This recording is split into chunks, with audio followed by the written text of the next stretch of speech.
Hello, hello, hello. Welcome, welcome, welcome. And today we're going to talk about how to win at life. I have been doing this series for a very long time. And I know I always have this in the background. I always have my how to win at life in the background. And I've gotten a few questions about what does that even mean? What is that? Let's talk about it. And I keep promising that we're going to have this masterclass. And guess what? Today is that day. Today, we're going to learn how to win at life. First, just some housekeeping. The series with Kenya continues on September 3rd with Cancer Capricorn.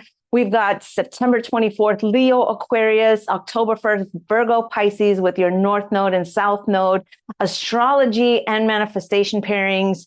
Also, if you guys go to my website, andyhoffercoaching.com, there are two manifestation experiences. The first one is the 21-day experience where we really deep dive into how you can manifest bigger things, manifest faster, and really with just more gentle grace and ease.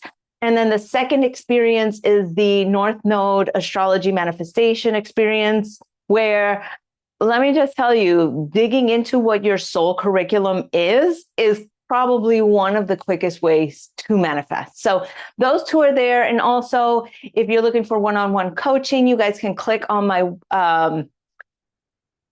do I have a link? Yes, I do have a link. I'll supply that to you guys through email. But if you guys are looking for one-on-one coaching, I do have it's free discovery call to see if you're a right fit and to see how I can help you with manifestation.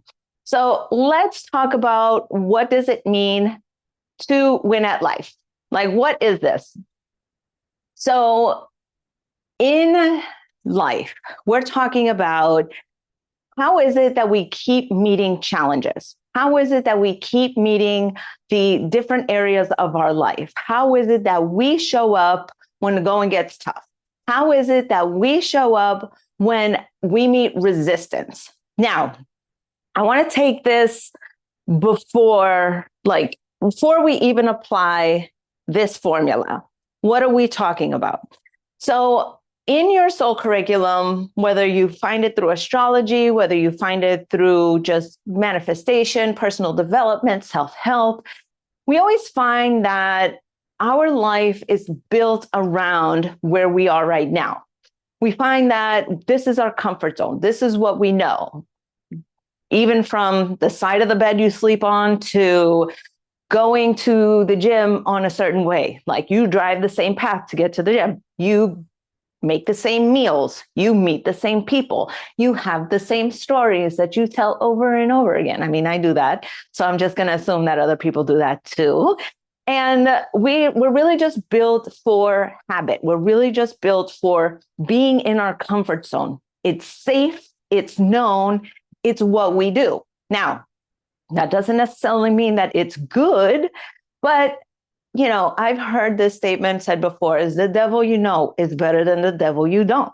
So sometimes we put up with things, we allow things, we kind of just leave and let things be because it's not so bad. But my impression, especially if you're here, especially if you're watching this, is that you want to reach for more. You have something that you want that's out of your comfort zone.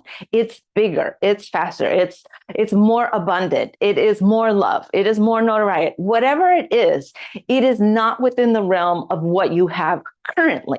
So anytime that we reach for more, anytime that we want to expand our abundance, our capacity, we're met with resistance. We're met with challenges. We're met with just overwhelming feelings of I don't want to do that. I'm just going to stay here.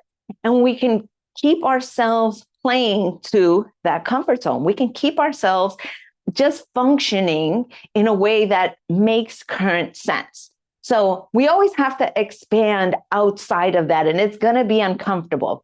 So when I say, how do you win at life? It's really talking about how is it that you can expand with ease and grace? How is it that you can meet the challenges of your life to manifest the things that you want? So with that sort of foundation, we're going to talk about how it is to navigate challenges. Now, step one in navigating challenges, especially when you're trying to manifest anything, is to acknowledge your challenge. Step one is, in my opinion, the hardest one, because this assumes that you can be aware of something outside of you, that you can be aware that you actually have something that you can look at from the outside and just acknowledge, oh, I'm going through something challenging right now, rather than I'm going through something challenging right now and you're just experiencing it. Being able to sort of take a step back and see that something is happening that you have the ability to affect, that you have the ability to change, that you have the ability to like just transform into something else. That is a skill. Really difficult one, because a lot of people live their lives just reacting, just saying, oh, this is happening to me, and then react, rather than seeing that this thing is happening and taking a second to be like, oh, this is it. This is the big time. I get to actually do something here. So becoming conscious of the challenge, the event, the thing, whatever it may be, is step number one, is acknowledging it. It's like, okay, I'm going through this thing right now. Now, sometimes it's not possible to do it. Like if you are in physical danger, like if, something has had like my house had caught fire years back, but I wasn't sitting there thinking, oh, I'm going through a challenge right now. Like, no, sometimes you have to just pick up and get out of Dodge, like immediately. And so there's a time and a place for doing this, right?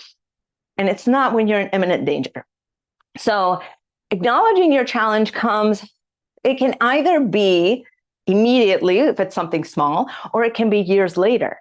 It can be in the moment, or it can be, you know what, I need to take a step back. Let me process this outside of actually, experiencing this thing right now. So acknowledging it comes with two different ways that you can acknowledge it. There is the negative lens, and then there is the positive lens.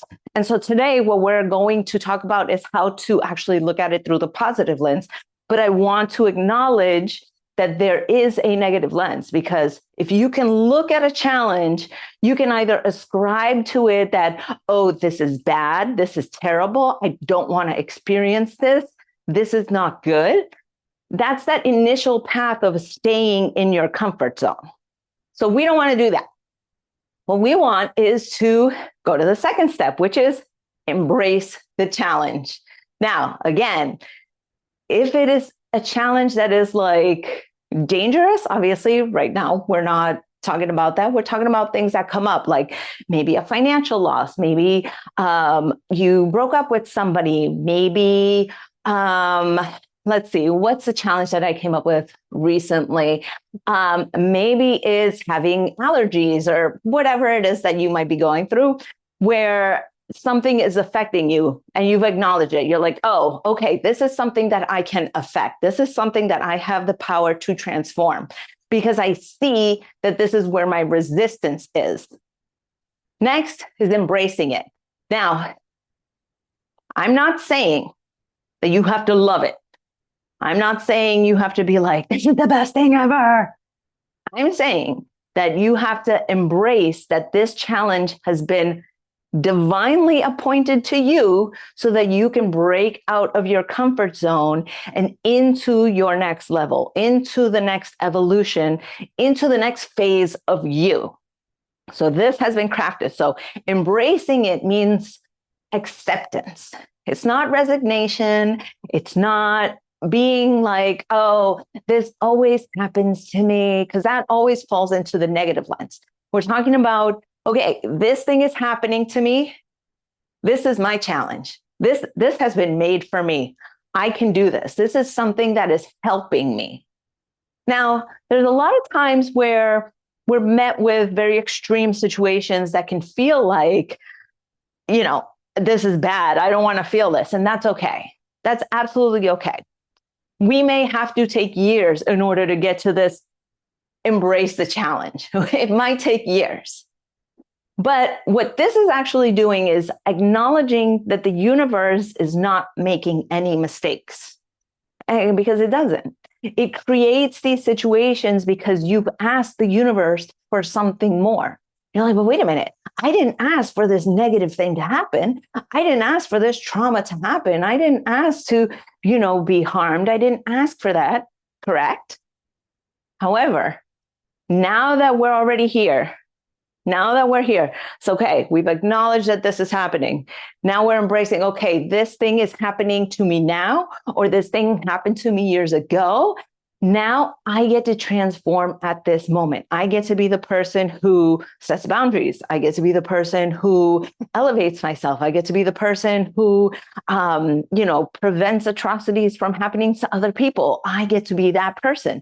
So there are ways of looking at really difficult situations that aren't allowing, that aren't, condoning, that they are really just embracing, like, okay, this is what I've been charged with.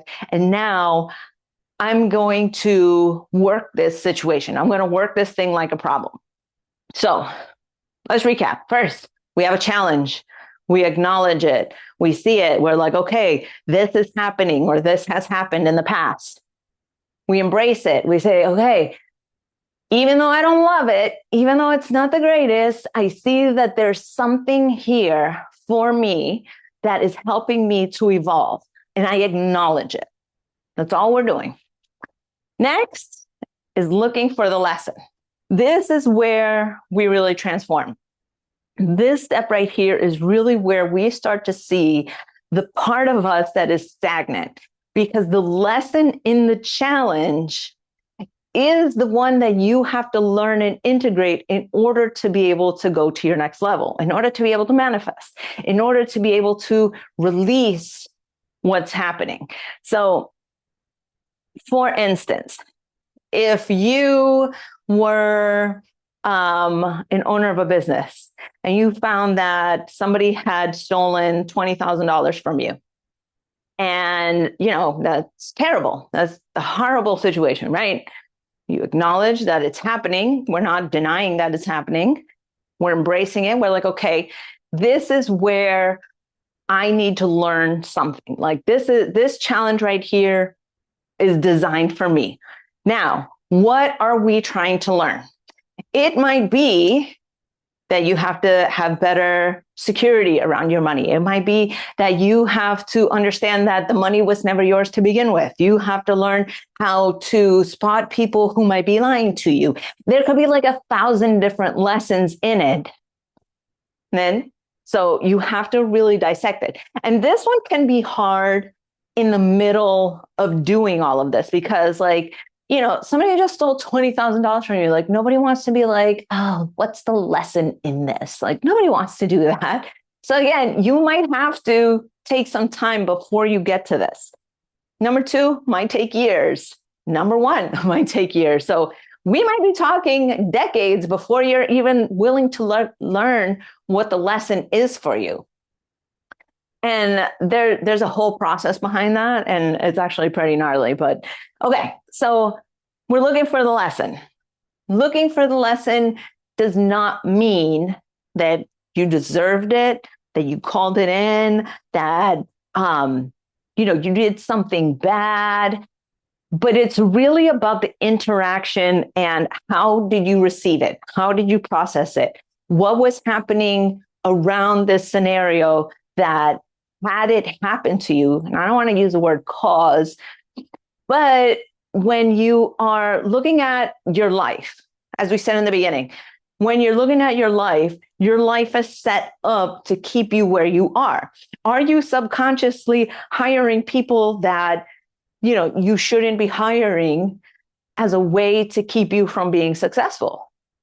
Are you subconsciously, really lax with your money so that you don't have to take accountability for hiring more people? Like, there could be just so many things that come up when you're looking at what is the lesson, because these lessons, they're not necessarily things that you would normally come forward and be like, oh, I have to learn this. Like, you have to do some digging. You really have to start to see what part of you is being triggered by this. That's the key. What's being triggered? Is it fear? Is it shame? Is it loss? Is it lack of ambition? Is it lack of wanting responsibility? And so many different ways in which lessons can show up, but it's not saying, oh, this happened to me because I'm a piece of crap. I'm bad. Oh, I deserve this. We're not doing that. What we're doing is we're saying, okay, I have a challenge. This challenge has happened. I acknowledge it. I embrace that this is happening to me because it is exposing in me this lesson. And so from that lesson, you get to heal that part of you. Now, does that mean it's never going to happen again? No, because it might happen and trigger a different lesson. It might happen again and trigger a different part of you that needs to transform. But once you come up with what is it that you're trying to learn here? What are the things that you can enhance? What are the things that you can be better from? Like, how can you evolve from this situation? Once you figure that out, you come from a loving place when you do your next action. Now, come from a loving place. A lot of people don't like that word, loving place, loving. Because again, challenges, they don't feel good. We don't want to deal with them. We don't want to like the guy stole 20 grand, like F that guy. Like, we don't want to come from a loving place to people who have harmed us. So this is what I'm going to say to them. Coming from a loving place doesn't mean that you have to love the person, the place, the situation, the trauma. You don't have to love that. There's two parts to this. One is understanding that in every situation, in every person, in every scenario, there's a spark of God. And that is the thing that you want to love. So when you're coming from a loving place, you're connecting your soul to that soul and saying, okay, you had to steal that money from me so that I could learn to not trust people or not trust people 100% blindly, whatever that the lesson was, right? And so coming and saying, okay, now I can come from a loving place. That doesn't mean that you just absolve people. That doesn't mean you don't do anything. I might have to sue somebody from a loving place. I might have to break up with someone from a loving place. I might have to do the thing that is really painful to do from a loving place, because I've come to this place of, I know that I have to follow through with my lesson. And because I love the spark of light in me so much, because that part of me, my soul, is trying to evolve, I know that I have to go through with all the steps, but I do so knowing that what I'm doing ultimately is an act of love. It's an act of, okay, you hurt me, but now in order for me to fulfill my end of this challenge, I have to follow through legally. I have to follow through relationally. I have to follow through whatever the case might be. So we come through from a loving place. So the second part of the loving place is that you have to love yourself.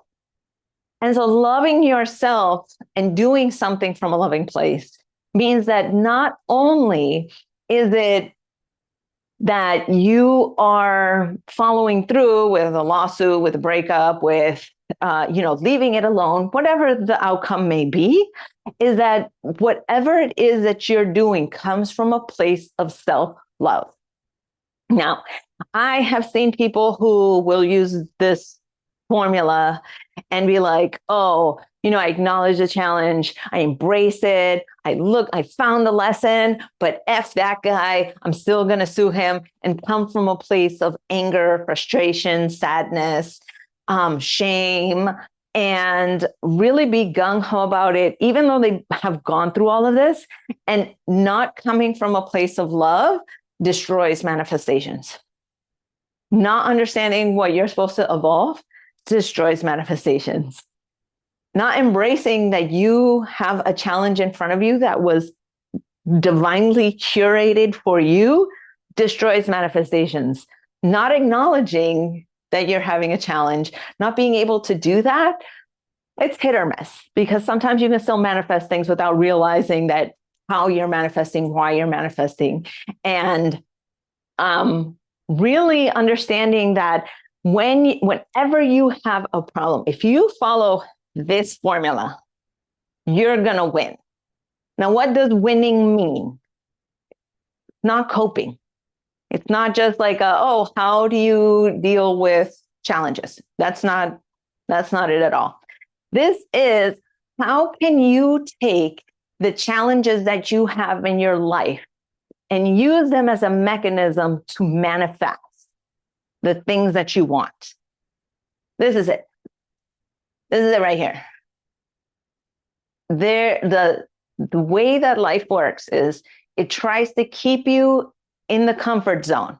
So anytime you try to break out of that bubble, you're going to be met with resistance. You're going to be met with challenges, trouble, heartache, pain, because it's like, no, come back into the bubble. Come back into this sphere that we already know.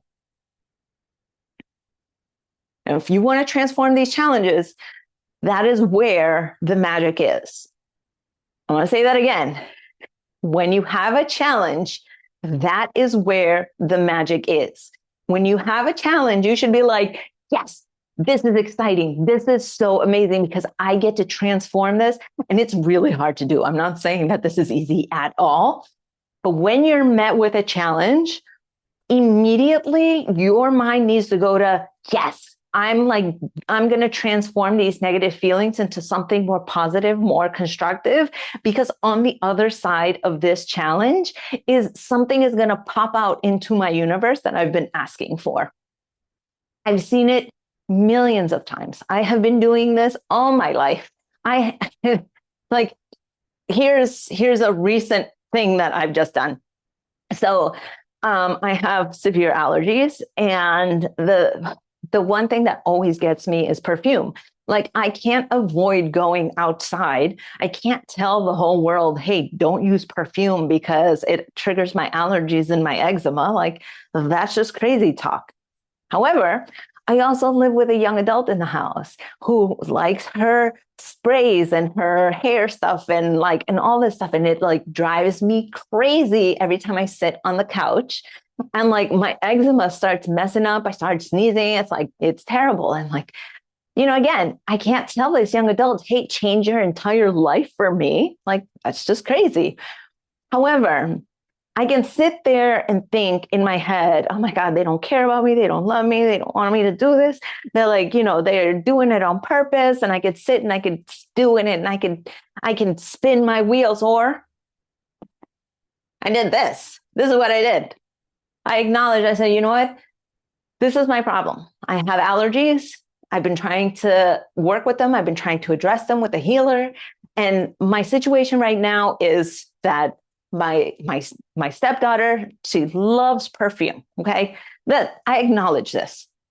And you know what? This is giving me an opportunity to transform. I don't know what it is right now, but it is giving me this amazing chance to overcome these negative feelings that I have, these powerful emotions that I have towards her using perfume every single day in my life. Look for the lesson. My lesson is that I want to control everything in my environment. I've always been like that. I was kind of a single child. So I have single child syndrome. I was a latchkey kid. So I really like my things where I like my things. I like to do things how I like to do them. I like stuff to be semi-controlled in my environment because that's what I know. So what's the lesson for me is, I have to share. I have to share my space. I have to be kind. I have to allow for other people to live their life. What I do came from a loving place. I had a talk with her. I said, hey, I'm leaving in 4 days. I'm going to another country. Can I ask you for a favor? She said, yeah, absolutely. And we just had maybe like a 30-minute conversation of love, kind of. Now, this is my stepdaughter. Like, we get along, but I mean, I'm stepmom. So, we don't have these heart-to-heart conversations, very frequently. But we just had the most beautiful conversation that we've ever had in 11 years that I've been with her father, just because I chose to change the destiny of what's happening. Now, this is a very small situation, but you want to know what else came out of that? I texted her father and I said, hey, we had a discussion. Everything is all set now, because he's frustrated about what's going on. He's like, he doesn't want to get in the middle of, the battle of perfume in the house. Like, that's not his job. And I tell him, I said, Mary, we had a conversation, we've settled what we need to settle and everything is great. Do you know that man brought me flowers? Like, he's not the hearts and flowers kind of guy. And it was such a powerful moment, because not only did I have this moment with my stepdaughter, but I also had a moment with my husband where he got to see his stepdaughter be loved on. And he just, like, he chose to buy me some flowers. Like, that's what you see right here. That's this right here, my flower, just from choosing my own destiny. And that's something so small, but I'm trying to manifest a happy marriage. I'm trying to manifest a happy home. I'm trying to manifest, a harmonious lifestyle. And when you understand that when you're met with resistance, it's because life is trying to keep you where you're at. And whenever you're trying to manifest something more powerful, something deeper, something richer, something more abundant, when you're trying to do that, life will give you the resistance, so you're headed in the right direction. Life will give you the resistance so that you can internally do the work required to step into that new reality. Now, I don't know where I heard this. So again, the quote butcher over here, but somebody said to me to a class I was in that, when you're living in your comfort zone, you're really the big fish in a small pond. And when you want something more, immediately you become the small fish in a big pond. So it can be scary. You're met with new predators. You're met with new areas that you haven't explored yet. But you get to decide, when you're met with resistance, how do you want to show up? How do you want to be? Who do you want to be? Do you want to be the person that stays where you are? Do you want to be the person that is not manifesting the things that you want because it's too hard? Now, again, I'm not saying that you have to go and dig into every single traumatic experience that you have had since the dawn of time immediately, right here, right now. Sometimes things might take working with a coach. Sometimes things might take working with a therapist. Sometimes things will take time in order to get to a place where you can come from a loving place. This might be just as simple as, having a conversation with your stepdaughter, or it might be processing things that happened to you as a child that you had no control over. It can be as big or as little as everything, but every single challenge that you have been facing, have faced, and will ever face, if you follow this formula, this one right here, you cannot go wrong. Not only will you not go wrong, but you will really step into a life that you can't even imagine how beautiful it is. And to do that, like, absolutely transforms your life. So my challenge to you is to take this formula and try it out.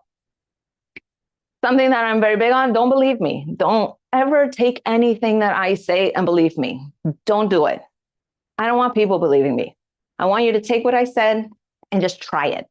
That's all you got to do. Just try it. If you try it come out on the other side and say, oh, at least one little thing changed. Understand that like this practice,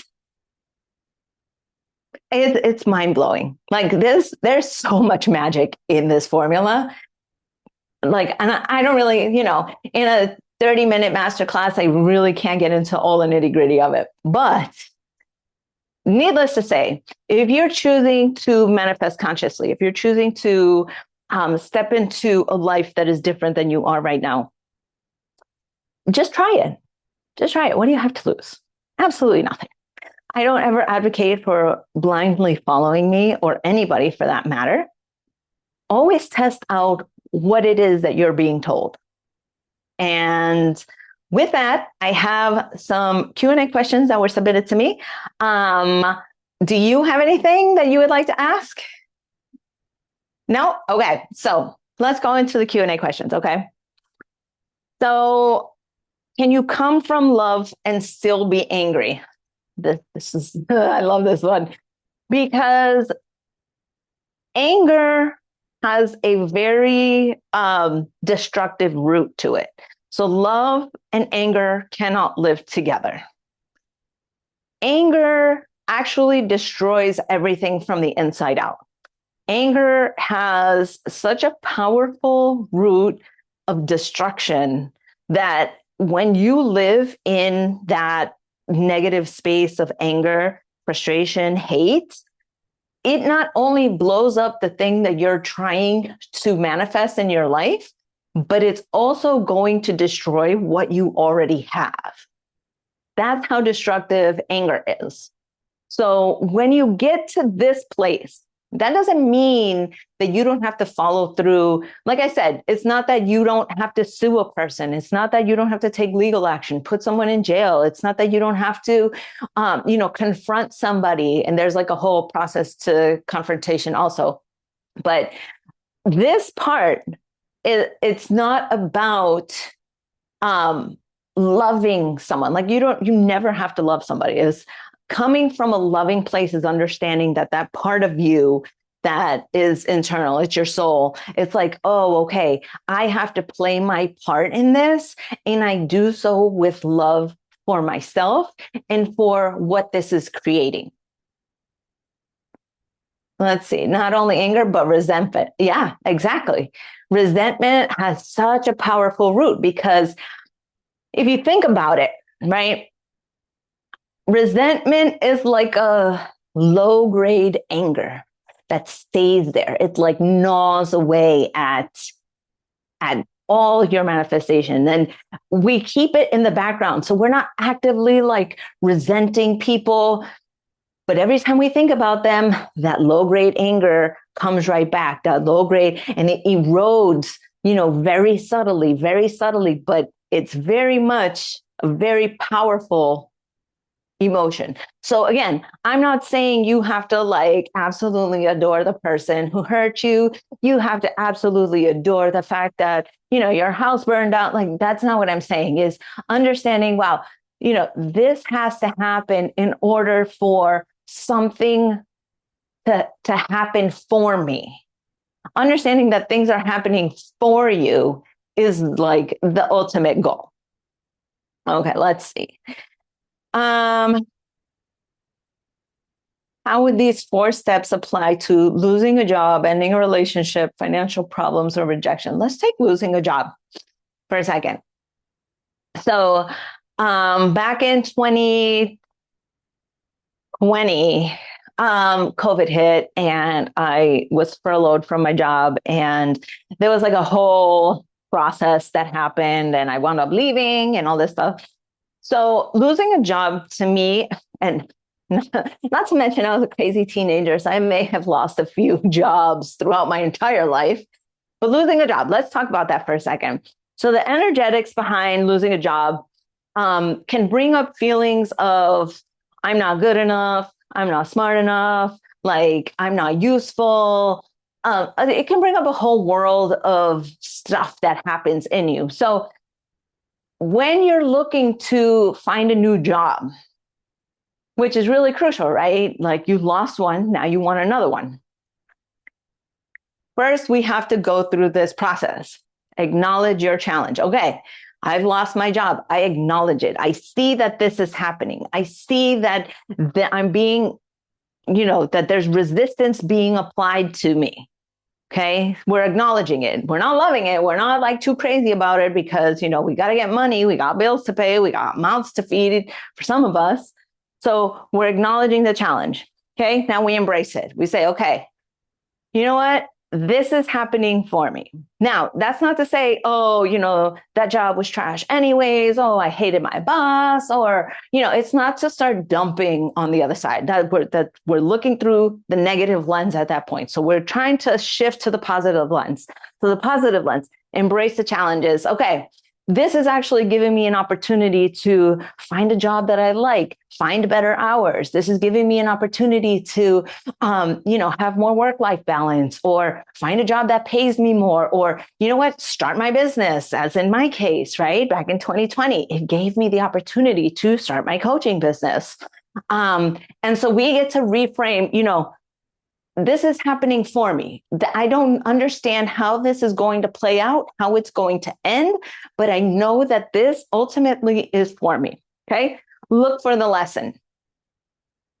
For me, 2020, I hated engineering. I was like, I've been living a lie for over a decade as an engineer, and living in that discord was really, really, really bad.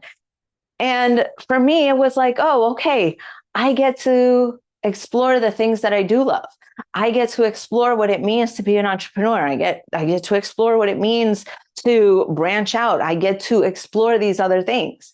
And don't get me wrong, what I'm talking about right now, it took me years to figure this out. Because trust me, being an entrepreneur has had its moments of absolute pure suck. So trust me, this has not been easy. So now it comes from a loving place. Now it's like, oh, okay, you know what? This is happening for me. Now, when I search for my next thing, now when I step into entrepreneurship, now when I step into this next phase of my life, I'm not holding on to that resentment. I'm not holding on to the anger. I'm not holding on to the fear. I'm not holding on to the shame of, being let go. I'm not holding on to those emotions. And the next step I take comes from a place of love for myself, love for whatever it is that's going to come into my life. So that was how I dealt with, being able to use this formula in real time. Again, it's not that it's something that's going to happen overnight. Sometimes it's a small thing that you can, workshop with these little things that happen here and there. But for the bigger things, it can take years to walk through these 4 steps. Now, the faster you can get through it, the better. The faster you can do it, the better. I'm not going to sugarcoat that, but it's really important that, especially when you're doing these bigger things, to have support with you. So coaching, therapy, psychoanalysis, whatever it is that you find, a mentor. So, really stepping into those larger things that you're trying to workshop, really finding support for that too. So I don't want to just say, hey, just, have had your trauma all by yourself, because that would be wildly irresponsible on my part. And I think wildly irresponsible from anybody who ever told you that. All right, let's do one more. Can mastering these 4 steps actually make you less afraid of future challenges? So yes and no. I would say yes, in so much as you start to see the patterns, you start to see, especially for me, and especially for the women that I've worked with, I've noticed that there is a cycle that comes with lunar activity, that some challenges are really tougher during specific times of the month. For men, it's yearly, where they have the yearly cycle. And for them, specific periods of the year will be more tough for them than others. And seeing how not only during these times, like we're going through these periods of contraction, but being able to say, oh, you know what, this is when stuff's going to go down. I know, in the next 3 days, I know something's going to happen that's going to give me. So it's not that you aren't afraid of them. It's more like you can start to do the work ahead of time so that as you're stepping through it, you're like, oh, I already know I'm going to go through a really tough time. I know that these things are coming my way. I know that when stuff hits the fan, that, I have the tools. I have the way to get through it. I have the way to process it. I have resources. And then becoming that person. So it's not like about, oh, I'm not going to have fear. It's really about, I'm not going to just allow them to blindside me anymore. I hope that makes sense. Yeah. Okay. So, I'm going to take one more question. Oh, I like this one. Okay. Is the ultimate goal to get to the point where you trust yourself to know whatever happens, I know what to do with it? Yes and no again. So just like I said before, it's like you start to preemptively see, oh, these things are going to happen. Oh, I have this period of like amazing. And then I know that after the period of amazing comes the period of contraction. And then during that contraction, I've got this tool to use. But more than any of that, you start to see how the good things in your life are a direct result of being able to implement this during the times of contraction. It becomes almost like, oh, I'm excited that I'm going to have a bad week. It almost becomes like, oh, I'm excited that, what's going to be on the other side of that thing. Like, it's not that you want to have a bad week. It's not that you want the pain. It's that you're just like, oh, I want what's on the other side of that. And a saying that I've heard is, like, people want the view without the climb. Meaning, like, people want to see the mountains and the forest from the top of the mountain, but they don't want the climb. And that's the thing, is that in order to get that view, in order to get the prizes, the cash, the prizes, the notoriety, the things you're trying to manifest, you are going to go through these periods of resistance and contraction. And how do you show up? How is it that you view it? How is it? Those are all the things that are going to be depending on like how you do that is exactly directly related to how much comes out on the other side. And once you start using this tool, like it always blows my mind, always blows my mind. I mean, you would think that I would like get used to it, but to this day, and I've been manifesting consciously since the first grade, since even then, like, I'm just like, oh, wow, like, yes, this thing was supposed to happen, but how it happened is always a surprise, and it's always exciting, and it's always so much fun, and it never gets boring. So my challenge to you, again, don't listen to me, but my challenge to you is just try it out. Try this out. Try it out, some small, try it out, a little mini problem you're having. Workshop it, journal it, pray, do all those wonderful things. But I promise you, if you're on the other side of it and like you've done all of that, you're going to see so many miracles that come into your life that are, I love it. I absolutely love it. And so I wanted to share this particular formula with you guys, this tool, because I use it all the time and it works every single time I use it without fail. Now, I do want to caveat that it's not like a one for one. The universe has a funny way of like, you might apply this formula at your work, but then you'll see the results in your relationship, or you apply this in your relationship and all of a sudden you get a $2,000 reimbursement check from the IRS. Like, the universe isn't like one for one thing. Like, having the conversation with my stepdaughter produced flowers from my husband. Like, it just chooses how it's going to like release some of your manifestations through the work that you're doing. Now, You might not be able to see the connection, but the universe sees the connection. So just trust that. And yeah, that's my class for today, everybody. One more time, do you guys have any questions? Is that a no? Nope. Okay. Perfect. All right, guys. Again, if you're looking for one-on-one coaching, you guys can set up a free discovery call with me. You guys can also go to my website, andyhoffercoaching.com, and I've got the two experiences, the 21-day manifestation experience and the astrology manifestation experience. And, come back, over the next few weeks. Kenya's coming back in September. And we've just got so much going on over here. Yeah, feel free to email me if you want. Andy at andyhoffercoaching.com. I don't even know my own email sometimes. Okay. Love you guys. Bye.